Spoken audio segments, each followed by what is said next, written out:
ਇੱਥੇ ਹਾਂ ਕਰਦਾ ਪਿਆ ਕੀ ਬਿਮਾਰੀ ਦਾ ਨਾਂ ਨਹੀਂ। ਤੈਨੂੰ ਮੈਂ ਇਹ ਗੱਲ ਕੀਤੀ ਸੀ ਕਿ ਆਪਣਾ ਸਮਾਨ ਜਿਹੜਾ ਨਾ ਚਾਲ ਲਵੋ। ਮੇਰੇ ਕੋਲ ਕਿਸੇ ਦੀ ਰੋਟੀ ਨਹੀਂ ਪੱਕਦੀ, ਸਮਝ ਲੱਗੀ? ਤੈਨੂੰ ਮੈਂ ਕਿਹਾ ਸਮਾਨ ਚਾਲ ਹੈ ਸਨਾ ਮੇਰੀ ਗੱਲ ਆਪਣਾ, ਇੱਥੇ ਸਾਰਾ ਸਮਾਨ ਰੱਖੋ, ਆਪਣਾ ਕਿਚਨ ਬਣਾਓ, ਇੱਥੇ ਰੋਟੀ ਪਕਾਓ। ਨਹੀਂ ਨਹੀਂ ਪੱਕਦੀ। ਪਰ ਮੇਰੀ ਗੱਲ ਹੱਥ ਕਰ ਉਹ ਮੈਨੂੰ ਇੰਦੀ ਗੱਲ ਸੁਣਾ ਲੈ। ਮੇਰੇ ਗੱਲ ਦੱਸ, ਜਦੋਂ ਤੂੰ ਮੰਨ ਗਈ ਹੈ ਠੀਕ ਹੈ ਕਿ ਆਪਾਂ ਇਕੱਠੇ ਰਹਿਣਾ ਠੀਕ ਹੈ, ਉਤਲੀ ਮੰਜ਼ਲ ਦੇ ਰਾਂਦੀ ਪਿਤਲ ਵੀ ਤੇ ਕੱਲੀ ਜਿਹੜੀ ਰੋਟੀ ਕਿਉਂ ਕੀ ਪਕੀ ਸੀ ਦੱਸ?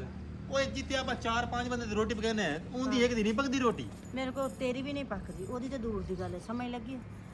ਆਪਣੀ ਰੋਟੀ ਖੁਦ ਪਕਾਵੋ, ਖੁਦ ਖਾਓ। ਮੈਨੂੰ ਲੋੜ ਕਹਿਣੀ ਕਿਸੇ ਨੂੰ ਰੋਟੀ ਪਕਾ ਕੇ ਦੇਣ ਦੀ ਜ਼ਰੂਰਤ ਕਹਿਣੀ, ਸਮਝ ਲੱਗੀ ਹੈ?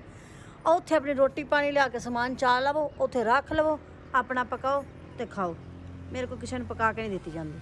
ਯਾਰ ਸਨਾ ਹੁਣ ਸਬਰ ਲੈ ਕੋਈ ਇਤਨੀ ਕਾਲੀ ਤੇ ਕੌਣ ਲੱਗੜੀ ਯਾਰ, ਅਕਲ ਤੁਮਾਰਾ ਕਰ ਤੇਰੀ। ਇੰਨਾ ਹੀ ਸ਼ੁਕਰ ਕੀਤਾ ਕਰਕੇ ਲੈ ਵੀ ਮੈਂ ਸੁਲਾ ਕਾਲੀ ਤੈਨੂੰ ਬੁਲਾ ਲਿਆ ਨਾ, ਇੰਨਾ ਹੀ ਬੜਾ ਹੈ, ਸਮਝ ਲੱਗੀ? ਇਸ ਤੋਂ ਉੱਤੇ ਮੇਰੇ ਨਾਲ ਕੋਈ ਗੱਲ ਨਾ ਕਰ।